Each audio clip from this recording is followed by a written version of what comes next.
Right now, as you see societies get more and more affluent, they start eating worse and worse food. What a rural person in India would not touch, very sophisticated cities are eating that kind of food.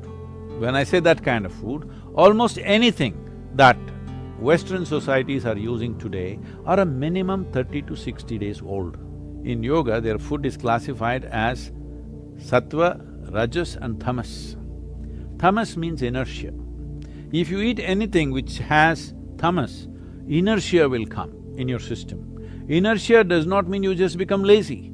Inertia means certain things slow down. Certain things means essentially regeneration of the system slows down. Today you know that neuronal regeneration is one of the most important aspect of keeping your brain reasonably functional throughout your life. If you're consuming foods which are tamasic or causes inertia in the general function of your system, in the energetic process of who you are, then you will see cognition levels slowly will go down over a period of time.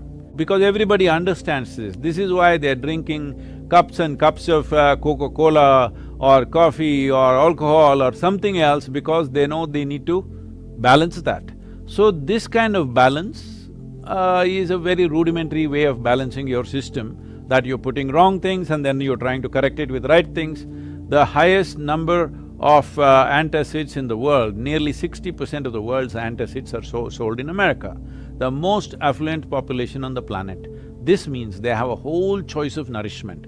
They can eat the best food, but no, they will eat the worst food, because commercial forces will decide what you eat. You cannot eat consciously anymore what you want to eat. Just I'm saying, if everything becomes fresh food, in the yogic culture, if you cook something, the maximum time in which you can eat it is 1.5 hours, 90 minutes. Before that you should have eaten the food. After that we won't touch the food because it has started gathering tamas, inertia will begin to happen. If you want to experiment, you can experiment, eat something very fresh for 1 week, eat something which is processed and kept for 1 month, 2 months and then eat it, you will see the level of alertness in the system, you will notice it in your experience. But it is happening at the cellular level, it is happening in terms of… we call this ojas, there is no English word for that. If you create sufficient ojas, which is a non-physical dimension of energy, if every cell in your body is wrapped in this, believe me, your aging process is will not progress. Your cellular age will almost remain stagnant for a long period of time. Some of the tests they have done on me and they are saying that my cellular age is 25. Well, I still am like 25, I'm maintaining the same level of activity, I'm maintaining the same weight, same everything. This is not some miracle. Every human being is capable of this with some simple attention to fundamental things. Going further in terms of food, there is something called as viruddha ahara. That means, if you eat one thing and put another thing which works opposite to that, then in your system there is a war. You know, digestive process is largely between acids and alkalines and all this stuff. For example, you eat meat which is fatty. If you ate it by itself, it may not cause that much damage. But you ate that with rice and ghee, you call that biryani and you ate it. Now the damage is big because these two things will not go together. This is why any non-vegetarian food and milk-related food were never mixed, because the moment you mix it, it will go opposite to each other and you create a battle within yourself. In the yogic culture, food should not remain in your stomach bag for more than 2.5 hours. Within 2.5 hours, it should have moved out, you must be feeling empty stomach. Hunger will not come, empty stomach will come. And that is good. We want our stomach to be always empty, because in an empty stomach, everything works well. And the colon health is something that's completely neglected today.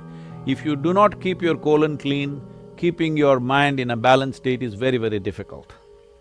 So in Ayurveda and Siddha, first thing if you say anything, you are having sleepless nights, you are having disturbed something, mild, any kind of psychological problems, first thing is purging. Purge the system, clean the colon, suddenly you feel little balanced. So in the yoga center, the day starts with a small marble-sized ball of neem and turmeric.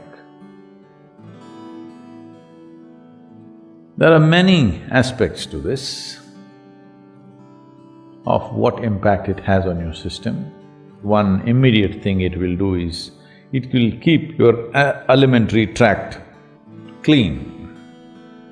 When we say clean, this is a region, this whole digestive process is a region where you have maximum amount of other life. So within this alimentary tract, there are a whole host of microorganisms. Many of them have turned friendly to us. We are living because of them, we are able to digest food because of them. Many functions in the body happen because of them. But still there are many who are harmful to us. The uniqueness of neem, especially when it is taken along with turmeric, if these two things go together, largely those things which are not necessary for the body, those things which can harm the body, any kind of parasital life which is there, all these things get eliminated. It is not a whole solution, but it'll bring the basic necessary atmosphere in the body to make the corrections. Either with medicine or with necessary practices, you can bring about correction. How do we apply this to a person who is suffering right now? That needs a compassionate approach, not a standard approach, my way or your way. It's a very silly way to go at it, that this is the only way it can be done, because that's not how human beings are.